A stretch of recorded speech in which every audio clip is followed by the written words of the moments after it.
Okay, welcome back. And yun nga, so just an update, nabenta na natin yung, di pala dito saan ba yun? Teka. So nabenta na yung yung weapon ko. Okay. So ito siya. And mura lang. 13 USDT lang yung kinita ko sa kanya. Ito napulot ko 0.56. Tapos ito naman claimable pa sila. So siguro the two of them 5 USDT.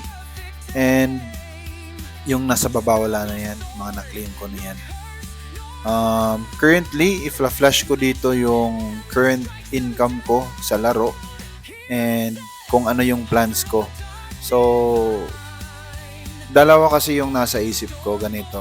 First is yung plan A, which is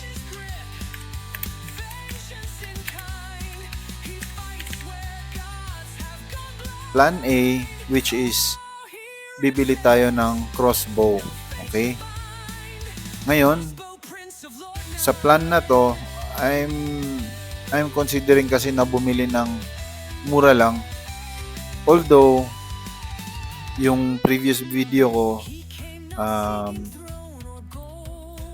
pinakita ko na mas mataas yung experience na nakukuha sa speed or attack speed na property ng crossbow compared sa accuracy.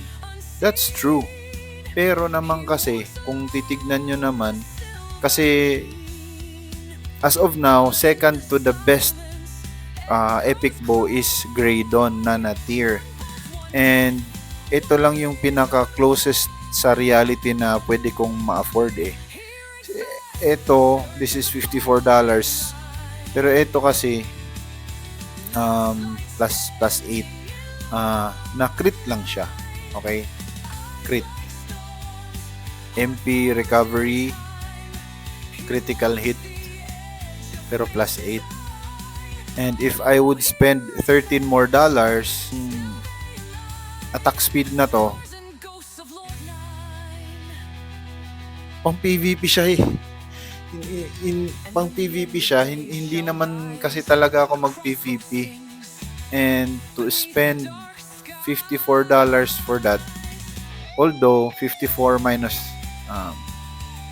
54 minus 13, sabihin na nating 41 lang yan, and then i-divide natin by 2. Bakit divided by 2? Sorry, 41 divided by 0.5.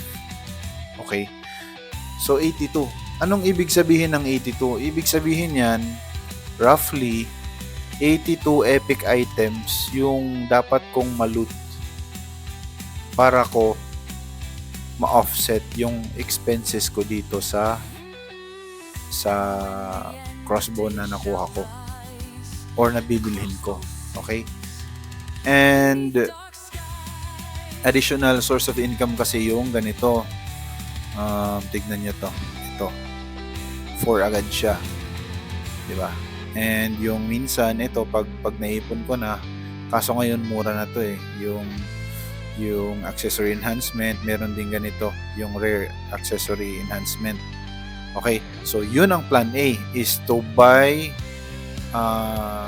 the crossbow. Ngayon, may nabasa ako sa forum or sa online nga, sa community, na magkakaroon daw ng parang shift sa magiging meta, meron daw bagong class na darating.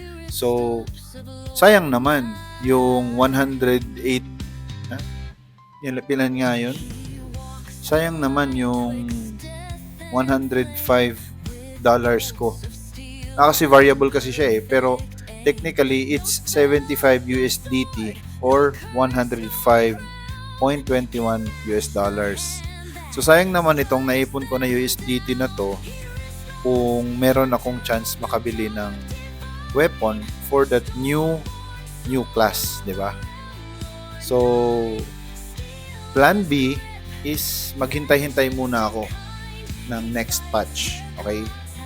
Anyway, nandito pa naman yung trusty old crossbow ko eh, di ba? And also, meron din akong other weapons na pinapa-level pa para sa Budol Packs. In case matempt na naman tayong magpabudol.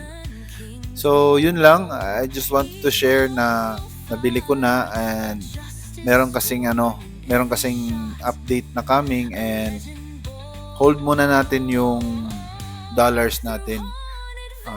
Wag muna natin i-spend kasi eventually lalakas din naman talaga tayo, pero the best thing to do right now for me, this is just my opinion, is hold muna sa pera natin.